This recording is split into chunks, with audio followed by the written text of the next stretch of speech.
trudim da nekako neke poruke ovdje kažem na nešto možda mogu da nauče, ne znam, da izvuku neku inspiraciju i stvarno se nadam, s obzirom na njihove osmehe, verujem da uživaju i volio bih samo da pošaljem poruku svakoj mladoj osobi, šta god da juriš u svetu, da li je tenis, da li je sport ili bilo šta drugo.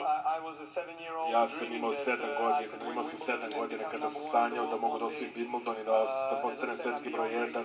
Jednog dana ja sam daleko više od srećen, blagosloven, da sam ostvario te nevratne uspehe, ali ono što sigurno osjećam da imam moć da kreiram svoju sam sudbinu, pokušam da vizualizujem, da zamislim svaku stvar u mom životu, ne samo da verujem, da osjetim sa svakom ćelijom u svom telu i želim samo da pošaljem poruku svakoj mladoj osobi.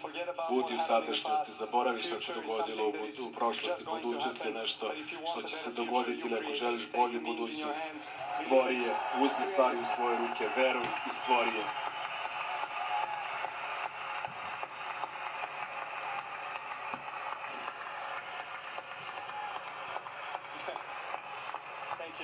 Hvala vam. Počinjem da uživam u ovome baš mnogo. Reći ću na kraju da želim da se zahvalim fudbalskim zvezdama koji su ovde, Žiru, Ibra, Mbappe, Tom Brady. Želim svima da se zahvalim što ste došli i što ste podržavali, nadam se da ste ljudi uživali.